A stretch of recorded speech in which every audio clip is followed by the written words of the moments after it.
Hey, my name is Sinéad Peare and I'm obsessed with all things career development. Whether that's navigating through your professional journey, gaining more clarity, identifying your passions, or gaining the confidence to chase your dreams, I'm here to support you to craft a roadmap to success. I am a pharmacist turned entrepreneur who's transformed my passions into purpose. I've grown a podcast that has reached thousands of people across the globe. I'm building an online business, and I've left my 9-to-5 to chase my dreams and build a career that I love. I've walked this path of transformation myself, and now I'm here to share insights, strategies, and stories to help you carve out a career that you love. Career opportunities, personal development, challenges, growth, and building life skills are all things we discuss on this podcast. Whether you're sipping a cup of coffee, taking a walk, or driving in the car, be prepared to be inspired and motivated to step outside of your comfort zone. This is the Pharmacist Diaries podcast. First of all, welcome to Pharmacist Diaries. I'm super excited and honoured to have you as a guest on my podcast today. I will do a little introduction so everybody knows who you are. So today I am super fortunate to talk to Sinéad Peare.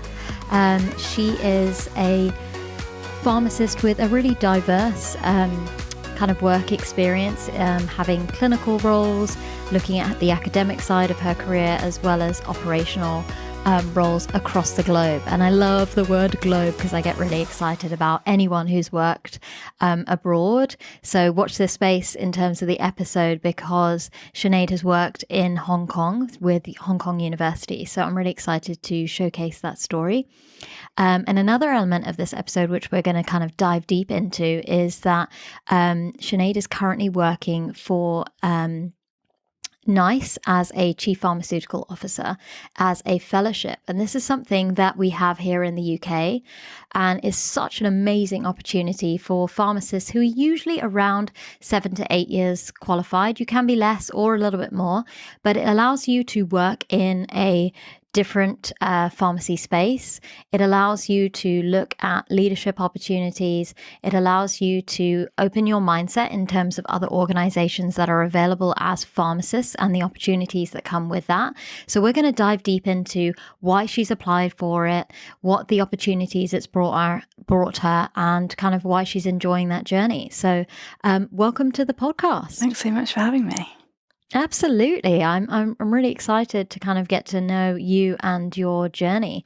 I always start my episodes by asking you why you decided to become a pharmacist in the first place. Hey guys, before we get into this week's episode, I really want to remind you about the discount code that I have for thenakedpharmacy.com. As my listeners or viewers of the podcast, you'll receive a 20% discount using the code PD20. Both myself, my husband, and my children are using the products and we're absolutely loving them. I really want to advocate for this brand because number one, it's owned and created by a pharmacist, Kevin Levers. He has over 35 years of experience working in the industry of natural medicines and has created his own company and provided us with so many different products to support our needs. For me personally, I absolutely love their gut health products, the magnesium for my sleep, and Saffrosun Energy. Because as a mum of 2 very young children, working full time and juggling the day-to-day life that I have, I really need that extra support to keep me energized and going throughout the day. I also wanted to let you know that if you're not sure where to start with your supplement regime, Kevin has a team of multiple pharmacists that you can either contact by phone,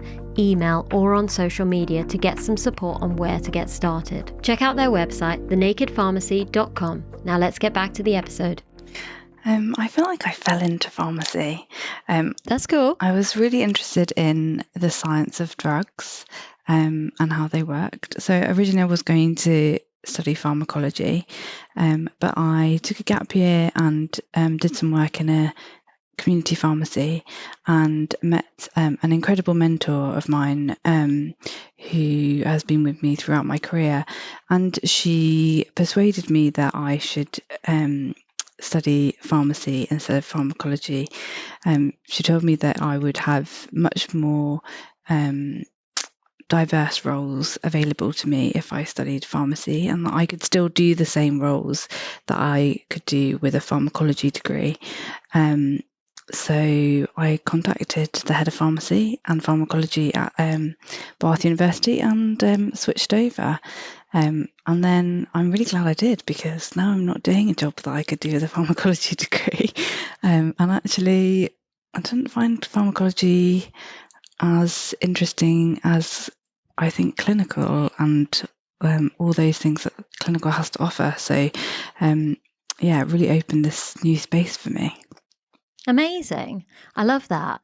And it's really nice to know that you had advice from such an early kind of stage in your, I guess, teenage life and the early parts of your going into adulthood, right? It's really important to have that mentorship and that guidance and people to kind of open up your eyes to the different opportunities, knowing what career pathways there are. And you're right, pharmacy does have a lot to offer us.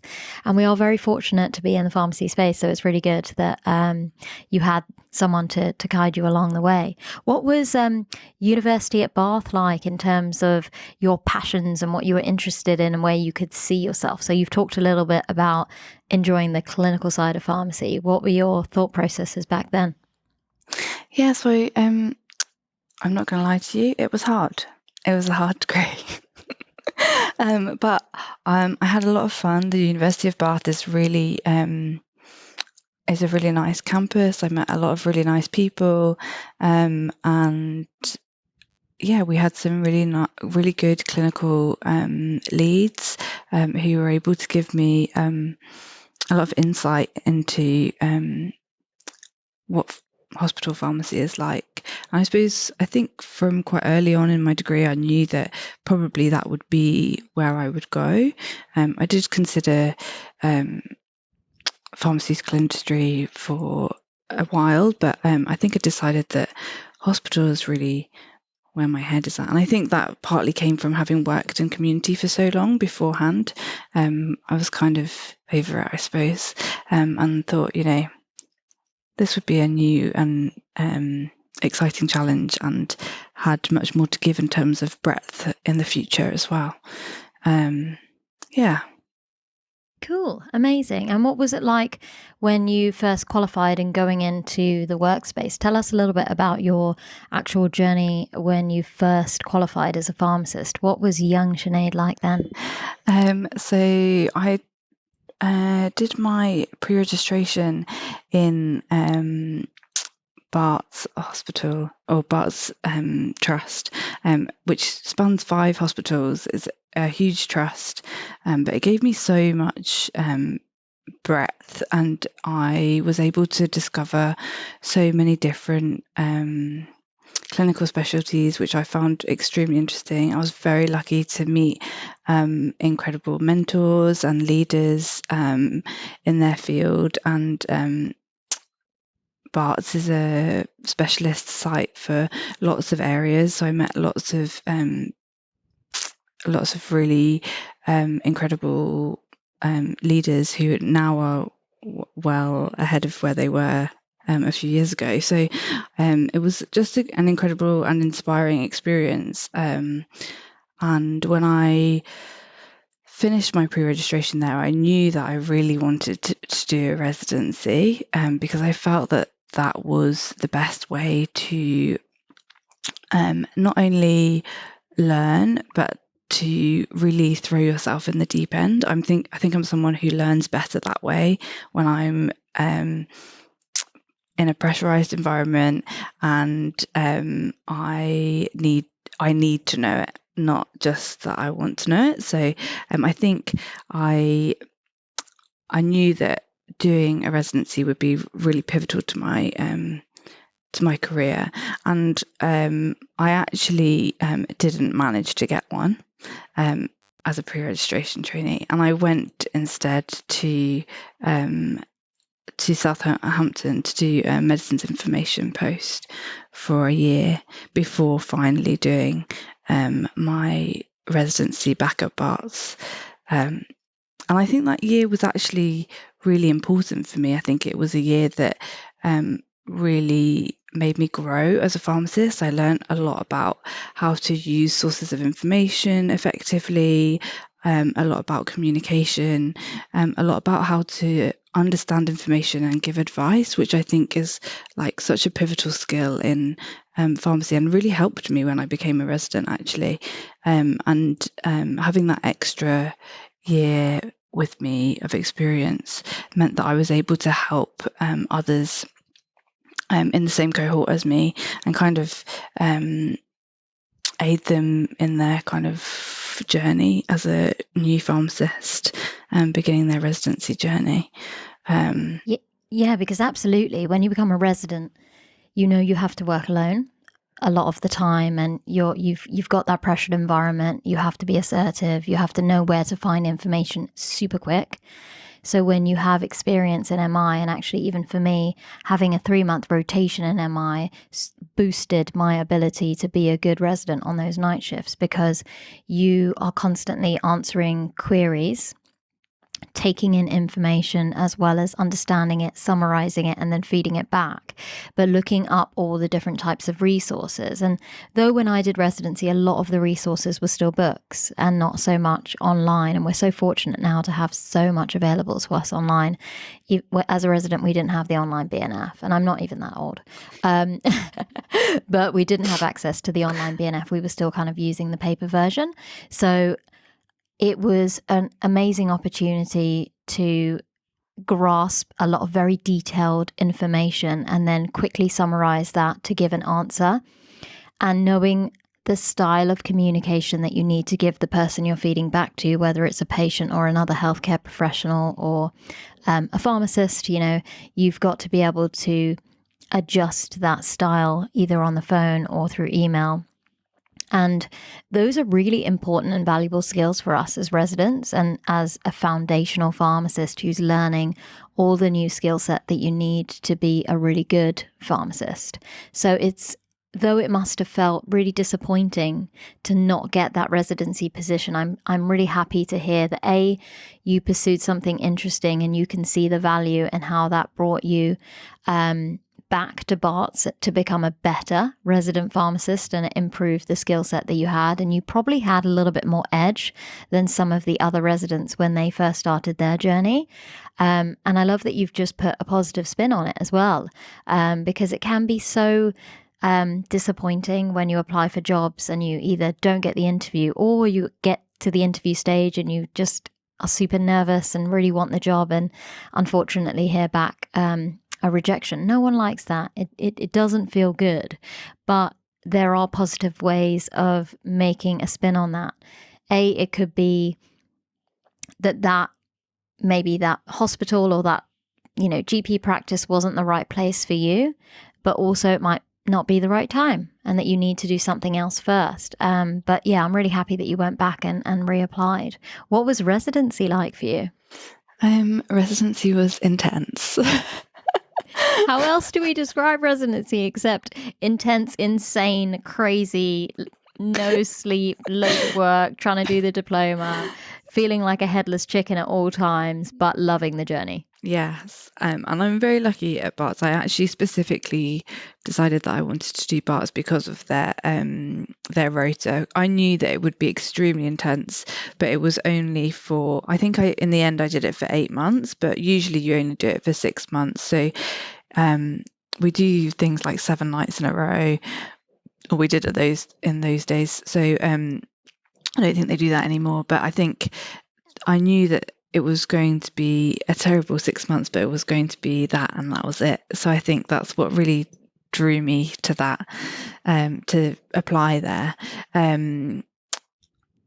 It was so intense, but I learned so much about all those skills that no one talks about. Things like being able to say no to things.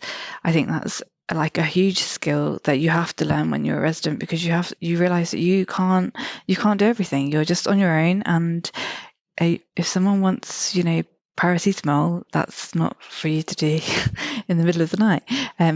Being able to confront people and deal with that kind of conflict was something that was a skill that I really learned during that time.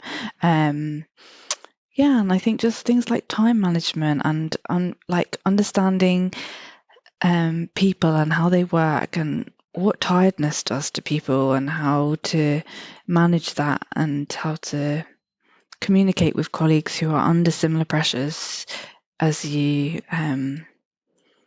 It was an incredible experience, and I'm very fortunate that I have really great colleagues at Barts who really supported me through that experience. I definitely couldn't have done it without some of them. So, but I think it was amazing.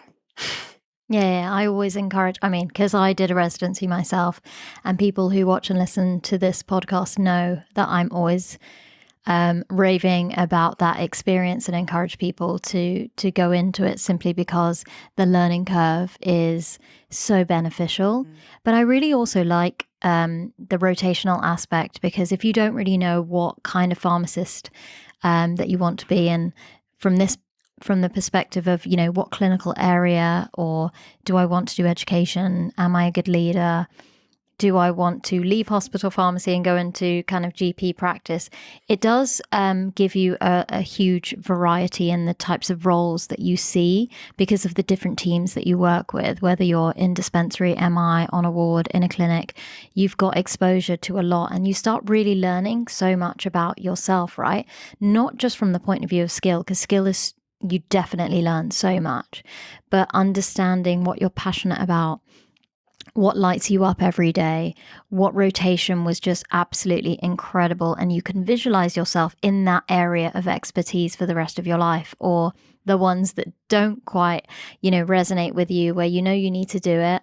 It's a good learning experience, but it's something that you definitely think, okay, this isn't the career for me. It's cool, but it's not something that I want to pursue long term. And that kind of opportunity to learn more about you is super valuable as a foundational pharmacist. And I love the aspect of kind of the rotational roles. Tell me, what did you enjoy as in that rotational life?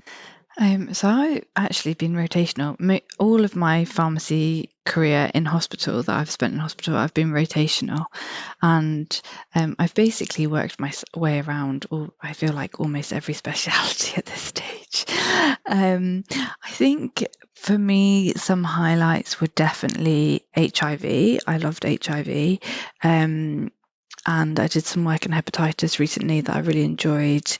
I also really enjoyed neurology and neurotrauma. But I think what I learnt the most is that the rotations you enjoy the most are the ones where you have a really good team, where you're led well, where you've got really good foundations for learning, and also good supervisors, people who have time and the ability to teach you. And I think that has probably what has inspired me the most to become to take more of a leadership role, because I feel that without good leaders you can't have good pharmacists, and I think that's really important. And you need good clinical leaders in order to be able to do that. Yeah, no, I completely agree with that. And it resonates well, because I had rotations where you were kind of left to your own devices. And when we were working with paper charts, sometimes we were expected to see about 90 patients per day. So you were just running around doing drug histories, meds recs, supplies. And this is before electronic prescribing. So we used to write our orders onto pieces of paper, as in little forms, and then we used the hospital pod system. So you put the piece of paper in the pod and it would shoot back to pharmacy, and a technician or a member of the dispensary team would receive the tube, open it up and get their little Christmas present and log it in for dispensing. And if you didn't do it that way, you could scan it and send it or fax it. We were faxing still then. So we would fax the order down to pharmacy, and we'd be running back and forth collecting urgent items, whether it was the insulin or the antibiotics, back and forth from the ward, have a quick lunch break, and then kind of do the whole experience again in the afternoon, and include all of our TTOs and our discharge counselling. And there wasn't too much time for anything other than that. And though those rotations are really beneficial to your growth and development, your clinical knowledge expands at a significant rate.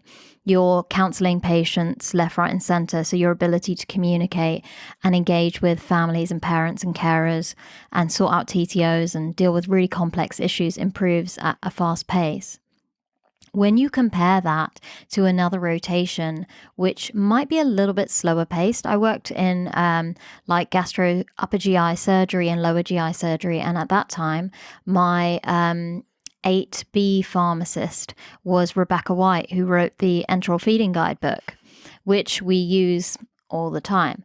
And she did the PN rounds at 8 a.m. in the morning, and we would join her on the rounds. And that experience just completely shifted my mindset in terms of nutrition. And I loved the clinical area because of her. I loved working alongside her and having the opportunity to have someone educate you, to showcase what they do as a role model, as a leader, as someone who really cares about the multidisciplinary approach, how we support our patients, the impact that a pharmacist can have from a nutritional perspective.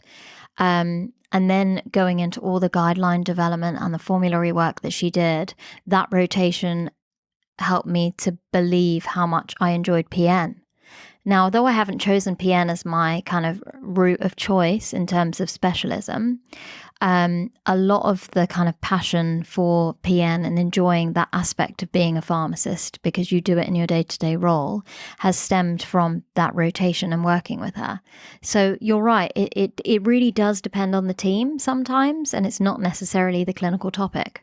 It is the people that you work with and the fun that you have, the engagement that you have, the role models that kind of lead you. And I love that you've put that perspective on leadership, and you've kind of said to yourself that actually, if we don't have good leaders within pharmacy, we won't have good pharmacists. Yeah, it's like, I think it's just completely changes how you feel. You spend so much time at work, so it's really important that you feel comfortable and that you're excited to come to work, especially when you're young in your career and things are new and you're learning all the time. It should be exciting. It shouldn't be, a drag. So I just really appreciate a really good and supportive team, and I think that comes from excellent clinical leadership. Yeah, no, I love that. And it's good that you brought that up too. It's an important part of, or an important topic that maybe we don't talk about enough, and we should showcase that area. Yeah. So after your residency and kind of completing your clinical diploma, where did you go in terms of your next opportunity? So I finished my residency and continued at Barts as a rotational pharmacist. And actually, whilst I had been in Southampton previously, I had received an email from one of our education and training leads, and she had kind of just forwarded this mass email on, kind of as she'd been told to, and it was a Improving Global Health Fellowship run by NHS, now NHS England runs it. So it was a fellowship that runs in several developing countries, and you basically go out there for 6 months and work on and lead a project. And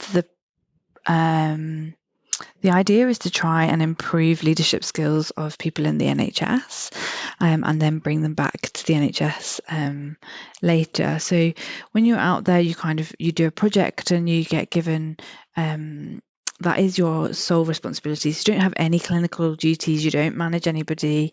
You don't have anything else to kind of divide your attention apart from this project. And thankfully, I had been, when I got the position, I had just started my diploma, and I said to the team, I don't really want to defer it by too much, so I would prefer to finish my diploma first and then go. And they agreed. So they're a really great team, and they they really want you to be in the best position that you can be in order to be able to go on that kind of project. And so that is where I went next. So I went to Myanmar, which now looking back at it seems like kind of a crazy decision, but it was probably one of the best decisions I've ever made. It was the most amazing experience. I led a project on improving medicines management, in GP clinics, and I managed to travel most of the country doing teaching sessions and working with GPs across the country on what their clinics look like and how we could improve their medicines management in their clinics. And then on top of that, also worked on opening the first Medicines Information Centre in Myanmar, and did some lecturing and worked on the reform of the pharmacy curriculum over there as well. Just the most incredible experience, and everybody that I meet that ever asks me what should I do next, I always put this in front of them. I just think working abroad is incredible, and working somewhere like that gives you so many skills that you never knew you needed or had. You learn to be so much more resourceful. You understand more about the needs of others and how you can use what's available to better serve the community. It teaches you loads about how people react and respond, and I learned a lot about culture and how culture affects communication, ways of working, all kinds of different habits that people have. And I think that was really important for me because it gave me a lot of insight for when I later led teams. I understood more about why people were reacting to me the way they were, and how I could then adjust my response to mean that we could work more closely together. But yes, just the most incredible experience. You don't get paid for it, but you do get funded, so enough to kind of live off. I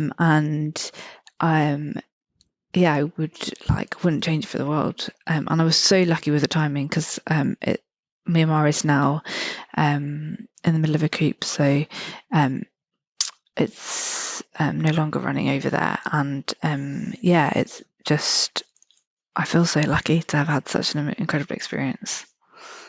Working abroad just brings so much joy to life.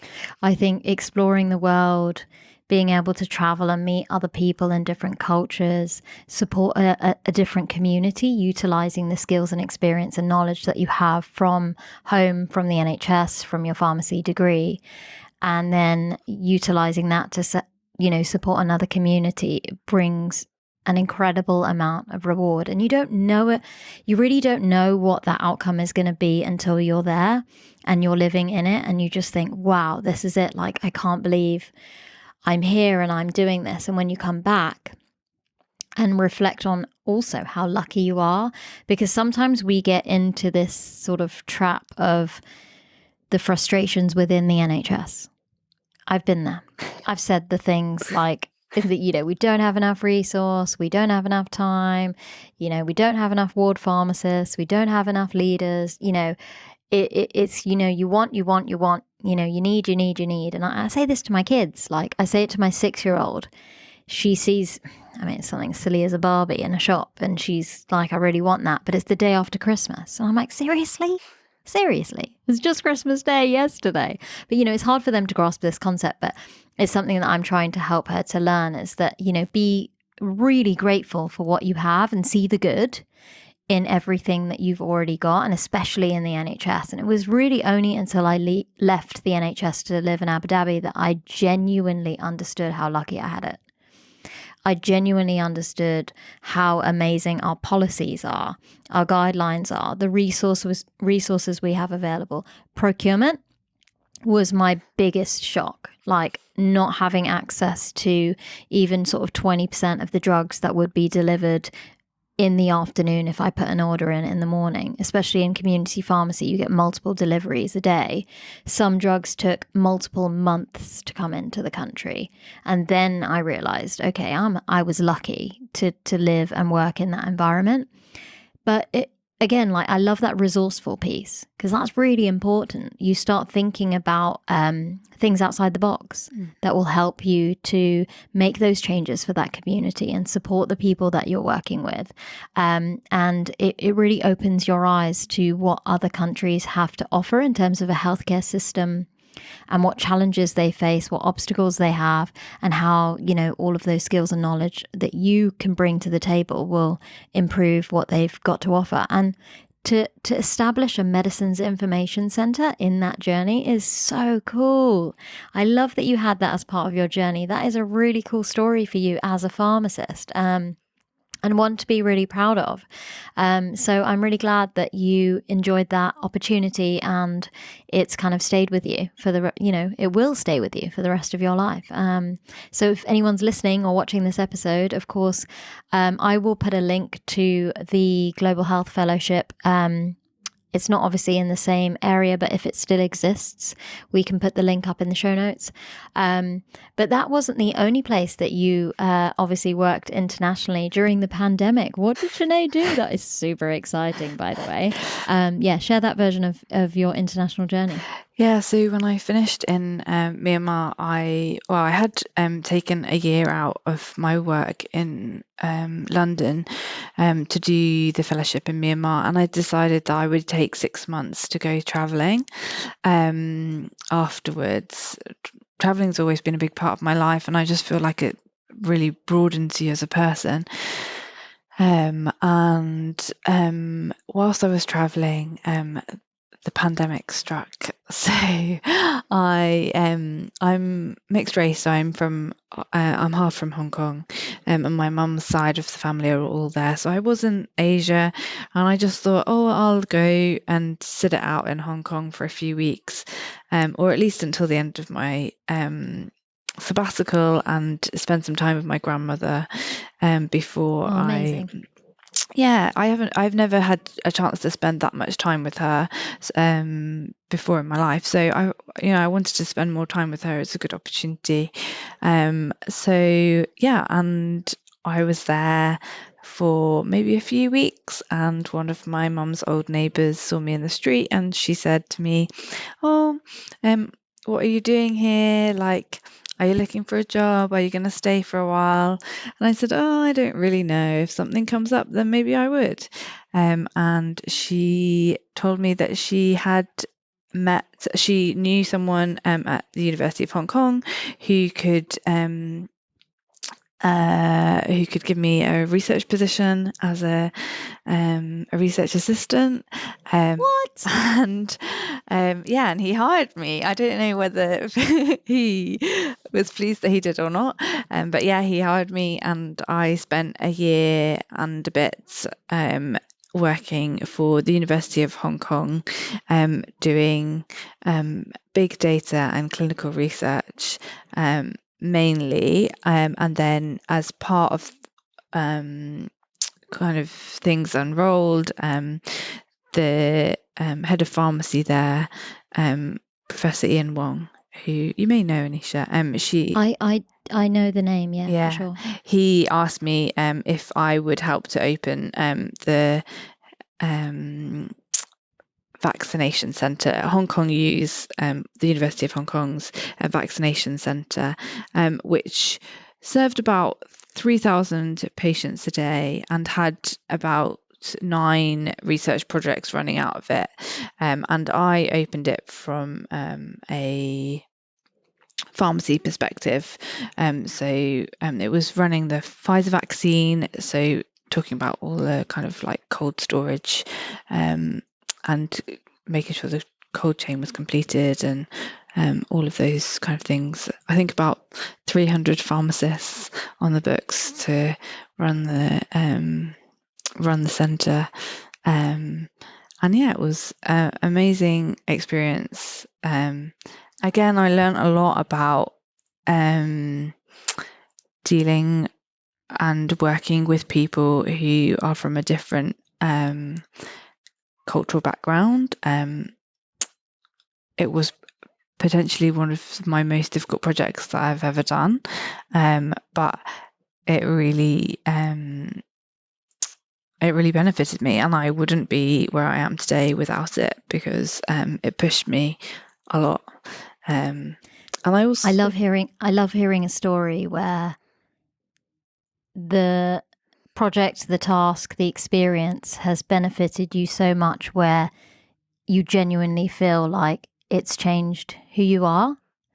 And I've had an experience like that before, but it's so incredible to put yourself outside your comfort zone and try something new within pharmacy. And what a good opportunity it was for you, A, with your travel, B, luck came your way with your, your family's neighbor. That's so cool. And then doors just continued to open, and an additional 1.5 years went by where you got to be a leader. You got to work on your project management skills and being assertive and putting yourself out your comfort zone. And, that experience can change your life. Yeah, I got to, if you'd have asked me when I was doing that project, I would have told you that it was terrible and I wanted out as soon as possible. But I can't, it's got me to where I am. And I think, yeah, it was amazing. I also, whilst in the other side of my work, in the research side, I managed to publish 2 papers, and then there's a couple more kind of in the mix that might come to publication at some point. But yeah, it was a really exciting time. And I suppose the reason why I took that role and decided not to come back was that I knew that, unfortunately, in the NHS at the moment, it's very difficult for pharmacists to get research experience early on in their career. And I think that research is very important, because we need to know where the medications have come from and what we base our decisions on. Like, we talk about evidence-based medicine all the time, but if we don't know how the evidence is made, then how can we really understand what we're basing our decisions on? And I just wanted a better understanding of that. And I knew that spending this time, I took quite a big risk, and I earned also barely any money whilst I was there again. But I knew that time would be really precious to me. And even if I just did the research, I didn't know that the vaccination project was going to happen then. But even if I just did the research, I knew that would bring me so much further, and I would understand pharmacy so much better. But I would also broaden my career and enable me to do more and to become a better leader in my field, should I choose where to be. So yeah, it was a big risk, I think, but it was one that paid off. And yeah, I would say to anyone, don't be afraid to do stuff like that, especially when you're young and you've got no ties, and as long as you're careful, it will all work out. And I was just going to say that, because a lot of people who watch and listen to these episodes are young, early careers pharmacists or students or trainee pharmacists starting their journey and not quite knowing where they're going to go, what they're going to do, what avenues are going to be open to them. And before I kind of had children, I had so much more time, but had no clue how fortunate I was to have that time available to me. And it's only now that I want to explore and do things within pharmacy on a global scale. But now it takes so much more time and energy and effort to either bring my family along with me or find a way to get support from my, family, like my parents, for example, to help with childcare if I was to go away for a couple of weeks to work on a pharmacy project, for example. So being kind of free from that point of view, and not necessarily having financial ties, whether it be a mortgage or maybe you can just like get out of a rental contract and be free from, renting at home, and you don't have that burden. Like this is like prime time for you to go and enjoy life, and just escape when you want to, explore the world when you want to, like smash your pharmacy goals as well as your personal ones, allow spontaneity. Like, you did not know that you were going to stay there for a year and a half. You did not know that this vaccination project was going to rock up. But when it did, you're like, yeah, cool, I'll do that. Because you can. And that is awesome. And I love that. And I love that we get to share that on this episode. So I'm so glad that you had two amazing opportunities. Did it feel disappointing to have to come home? Yeah, I think it did a bit, but I think I was ready for it. The working culture in Hong Kong is very difficult. As people is widely known that, Hong Kongers, they love to work. They work at all times of the day and night. And it was a tough time, and like I wasn't earning that much, and I wasn't able to fully enjoy myself. So I think the time was right to come back. And at that time, I had really thought that, I would come back and do the rotations that I'd missed. So I particularly really wanted to do HIV, and I really wanted to do hepatitis. And I think I knew that, and so I knew that the time was right and it was okay to come home. So I came back. But when you're back, it is like it's a shock to reality. Like, you just kind of like you come back, and I think what I found most difficult was I came back to a place where I'd lived before. I still had friends here. I came back to a different job in the end because I felt like that was maybe a better option, given that I'd been away from clinical for so long, and I didn't want the expectations to be the same as when I was as I had been before. And I think,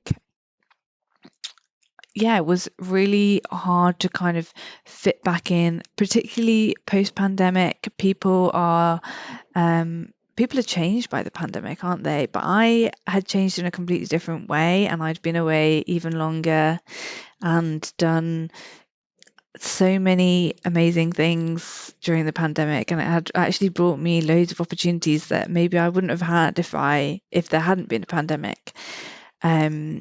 And so that was difficult to like come back into,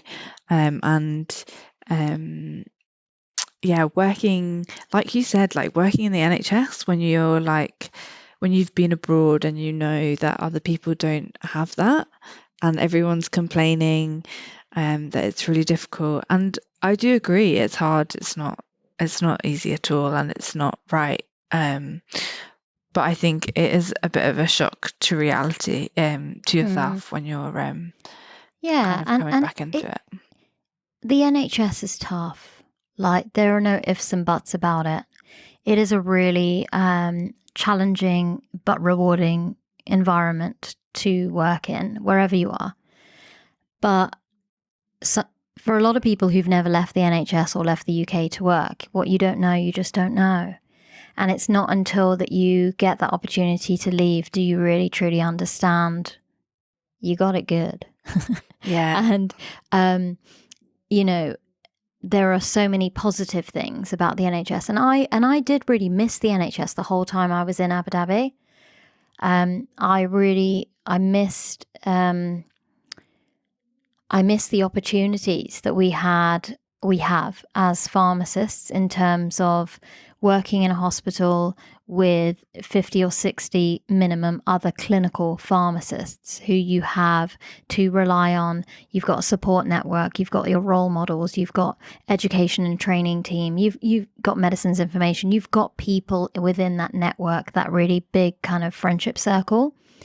And when I went out to Abu Dhabi and realized each hospital had like 3 or 4 clinical pharmacists, and the company that I worked for when I moved into emergency services, I was the only pharmacist in the whole company. And that was quite lonely.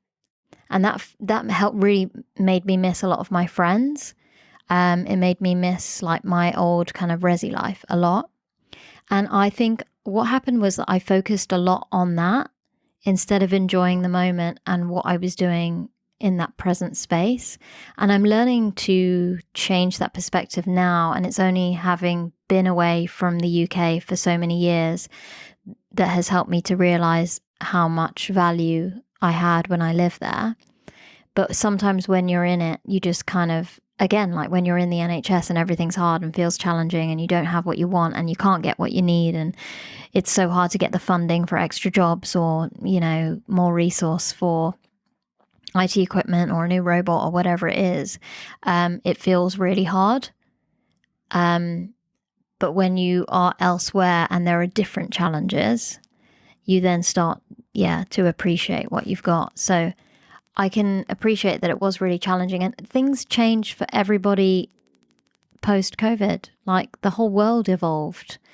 You must have come back to what felt like a very different environment to when you left, not only because you evolved, but the UK evolved as well.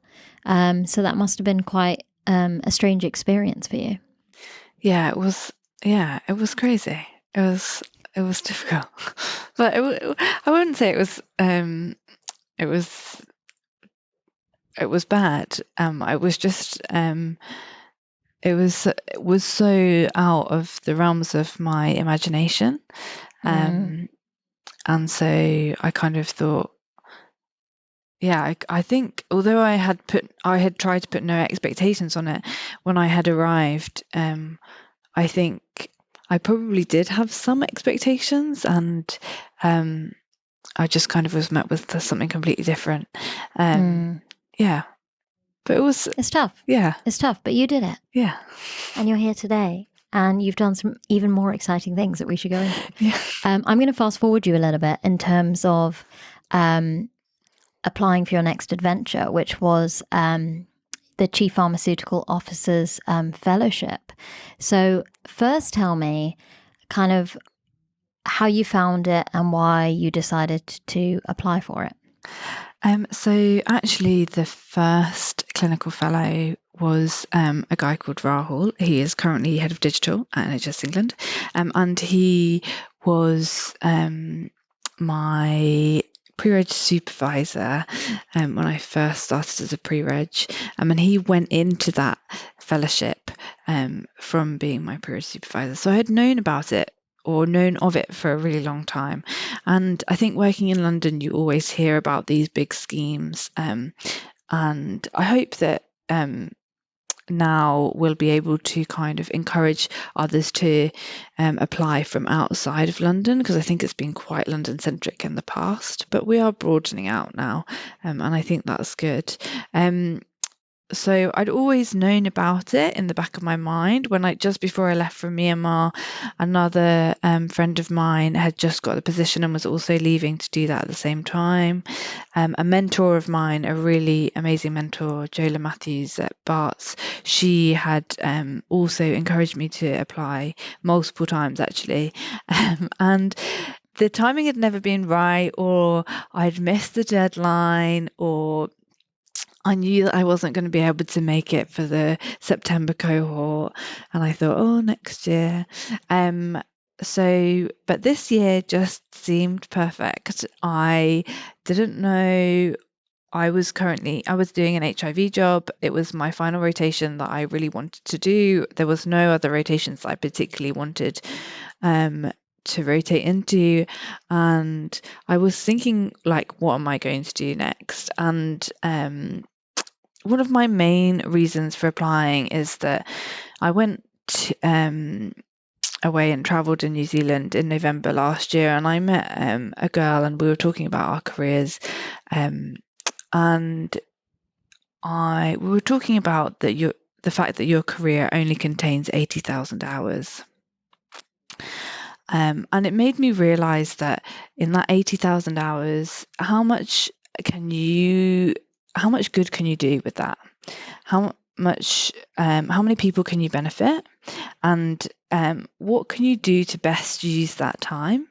And I decided that with those 80,000 hours, I should try and use it to affect change in the most positive way, and to affect, like, benefit the most amount of people, which is, I think, kind of why I decided to go into hospital pharmacy in the first place. I love helping people, and people are always at the center of my life, and I just wanted to do better with the time that I had, and so I felt that this fellowship was a really great opportunity to just broaden my experience, to understand more about how the NHS works on a higher level, and not so I think you can get stuck in the ground level work when you're working on the ground. You get stuck in the day to day, and you don't really understand why you're doing the things you're doing, or how those policies have come about.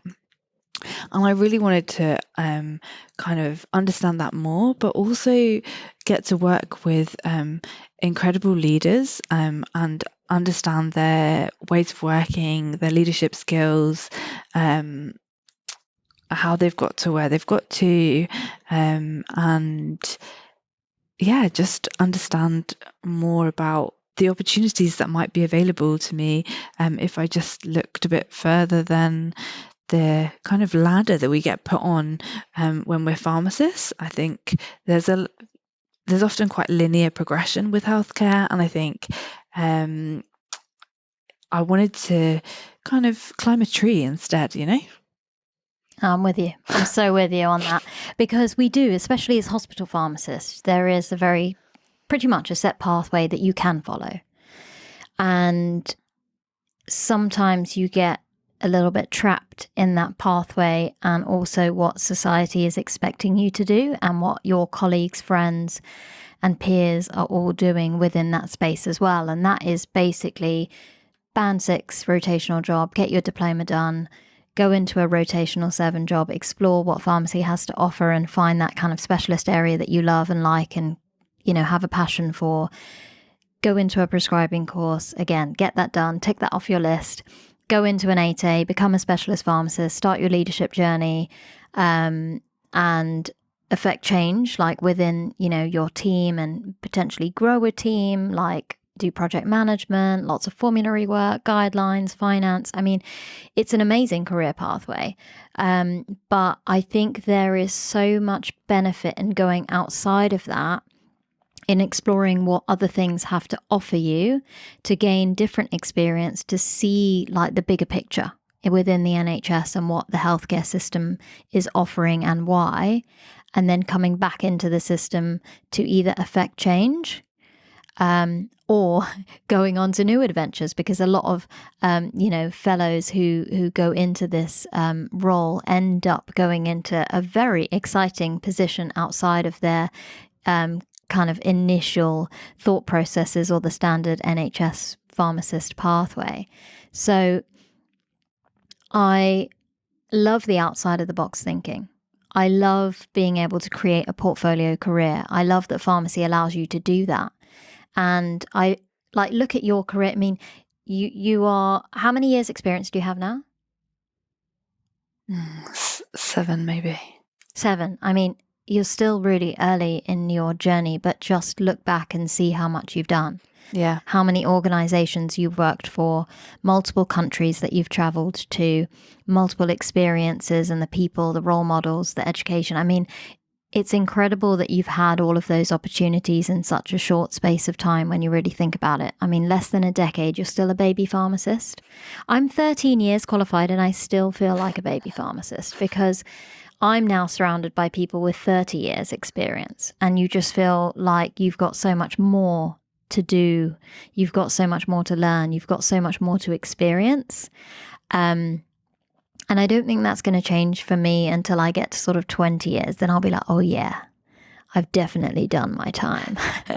But at this point, I still feel like there's my learning curve is still pretty big. And that's exciting. And I think that's a great opportunity to have. And I love that I'm still enjoying the journey, which is cool. And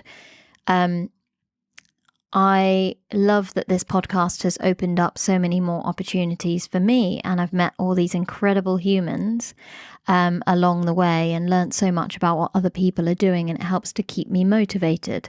It helps me to keep providing more content. And again, serving the community of students and young professionals who are listening into this podcast, wanting to learn more and are craving more about what pharmacy has to offer them.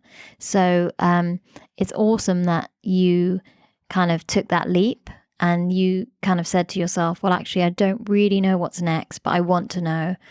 I don't have any other specific rotations that I'm desperately craving to do. How about I step outside and, look at the bigger picture?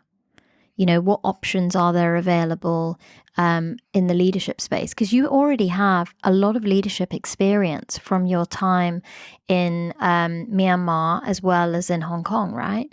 That's a lot of leadership experience, project management, dealing with other people, managing staff, putting in policies, creating new policies, like that whole development piece. A lot of people who stay in a band 6 or a band 7 role don't necessarily get that exposure. If you're in a large teaching hospital, yes, you might be, but think about the people who are potentially in the smaller district general hospitals who might not have that opportunity. So, I think it sounds like to me it was the perfect timing.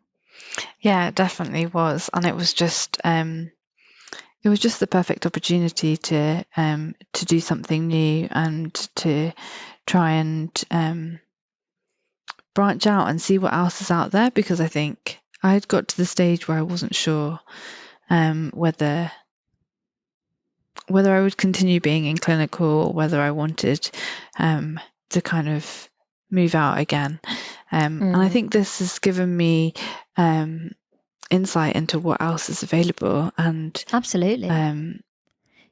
So with the fellowship, like when you do your application for people who aren't sure, I mean, I'll put the website into the show notes.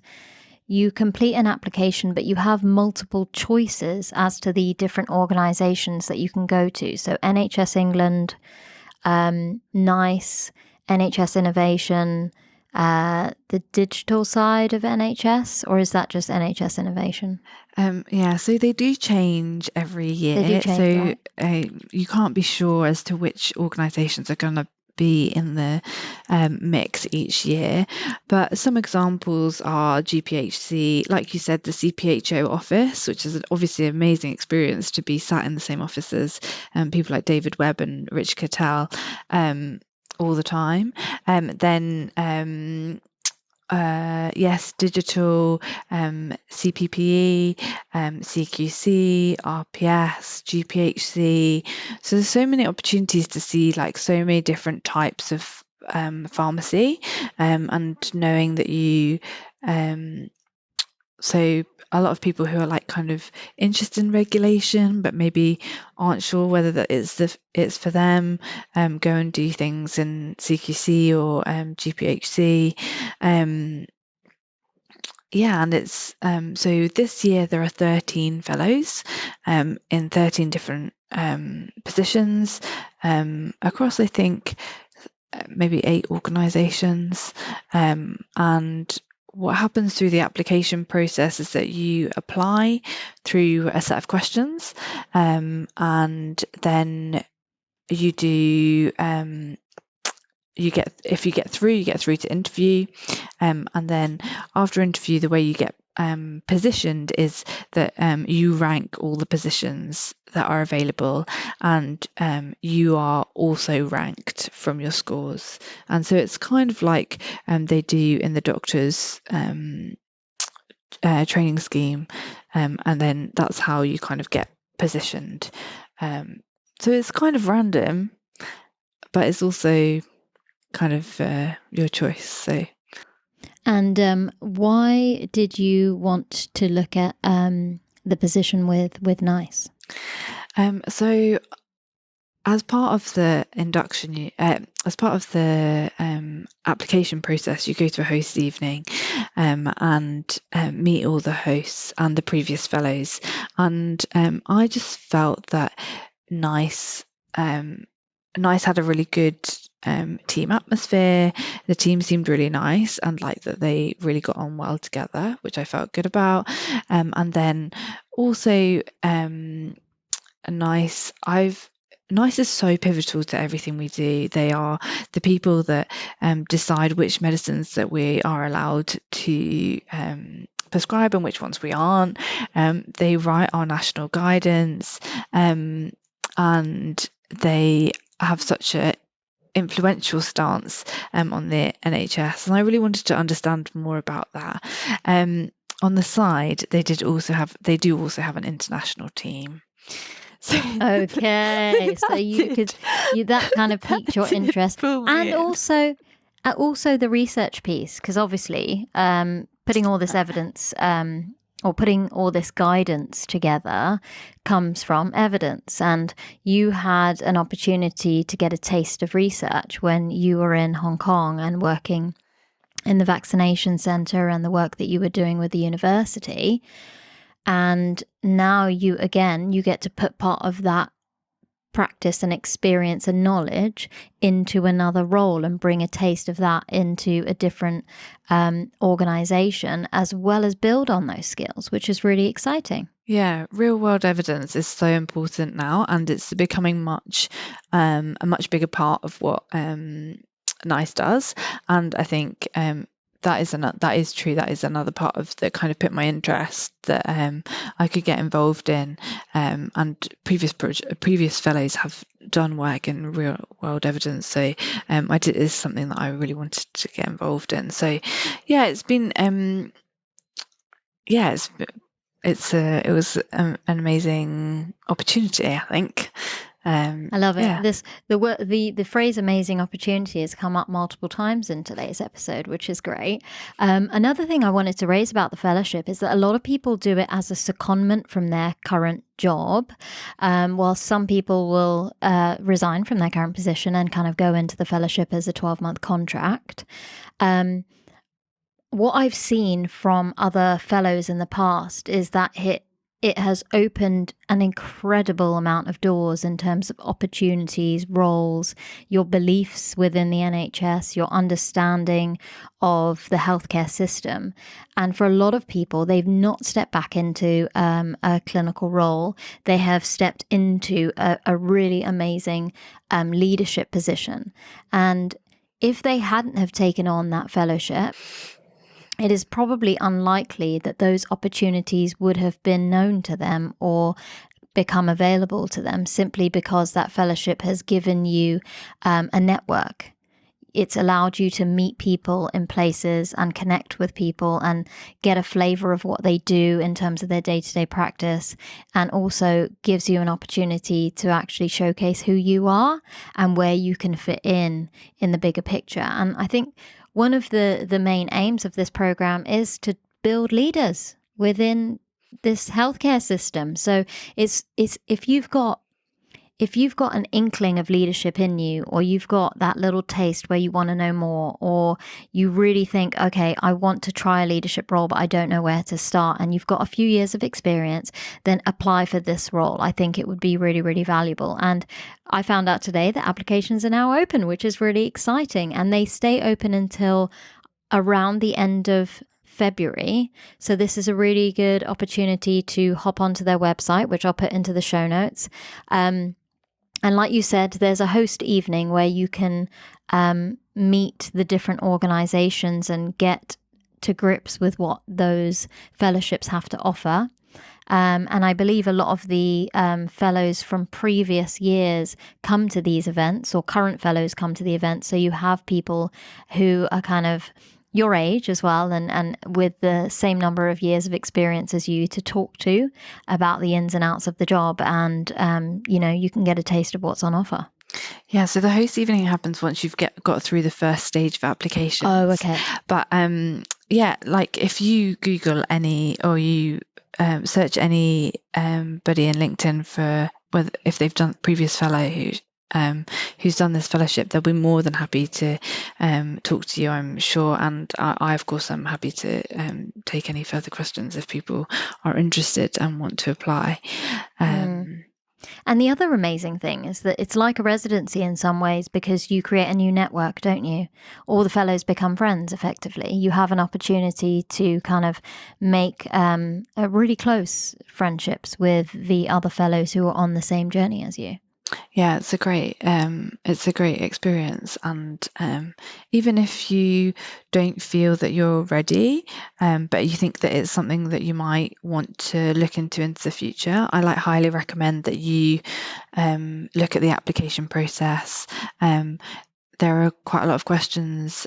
It's a very simple application in comparison to what we're used to in the NHS, but it's just good to understand what they're looking for, and what kind of experience you might need to be able to apply in the future if you didn't feel that now was the right time. Just kind of have that in your mind for the future. Amazing.